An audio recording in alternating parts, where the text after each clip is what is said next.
You know that feeling when you're using a tool at work and you just think, man, I wish I could just add my own button right here. Well, that's exactly what we're about to empower you to do. This isn't just about writing code. It's about being able to inject your own ideas right into the platforms you use every single day. And the hero of our story today is the client-side web part. Don't let the name intimidate you. At its heart, it's just a custom block of features that you build yourself, using the web technologies you already know, like HTML and JavaScript. It just runs right inside a SharePoint page, ready to do whatever you tell it to. So here's our game plan. We'll quickly cover what a web part really is, get our developer toolkit set up, then we'll actually create the project. After that, the fun part, previewing our creation. Then we'll peek under the hood to see how it works, and finally, we'll make it fully configurable. Let's get to it. So a web part, it's really our fundamental building block for any kind of customization. What's so cool about this is that you get to use modern JavaScript tools to build them, and they are super flexible. I mean, they work in both SharePoint Online and even on-premises setups. Now, you know every good builder needs a solid set of tools, right? Well, software development is no different. We've got to get our toolkit in order before we can even think about starting construction. And here are the essentials for our toolkit. First, the Yeoman generator. Think of this as the architect. It just magically creates the entire project's foundation for us. Then you've got Visual Studio Code, which is our workshop, where we'll actually write the code. Node.js is kind of like the power outlet for all our tools. And finally, the SharePoint Workbench. That's our safe little sandbox where we can play around and test things without any fear of breaking the real site. And you know, the tool of choice here is really telling. Even Microsoft's own documentation points you to Visual Studio Code. It's not some massive, clunky program. It's lightweight, super powerful, and it's pretty much become the gold standard for modern web development. All right, tools are ready. Now we get to my favorite part. This is where it feels a little bit like magic. We're about to use one single command to literally bring our entire project to life. Now, it might sound complicated, but it seriously boils down to just 4 simple steps. You make a new folder. You open a command prompt right there. You run the generator. And then you just answer a couple of easy questions. You tell it, yep, I want a web part. You give it a name like Hello World. And for this one, we'll say no to using a specific JavaScript framework. That's it.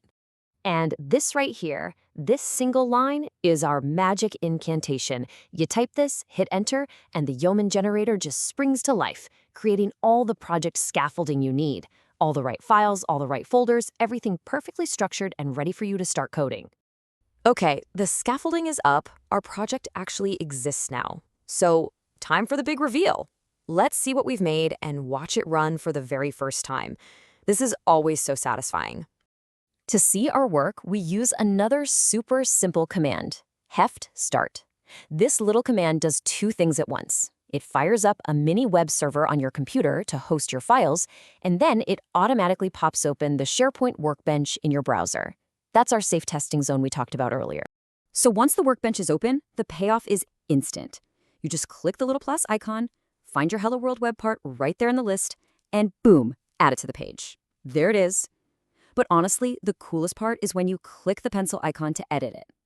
As you start typing in the description field, you'll see the text in the web part update instantly. It's called a reactive property pane, and it makes development feel so much faster and more interactive. So it works, but how does it work? Let's pop the hood for a second and look at the anatomy of our new creation. We're going to focus on just the 2 most important files that make everything tick. Okay, the easiest way to think about this is like this. You've got the brains and you've got the ID card. The TypeScript file, the one that ends in .ts, that's the brains. It holds all the logic, how the web part looks, how the property pane works, all the smart stuff.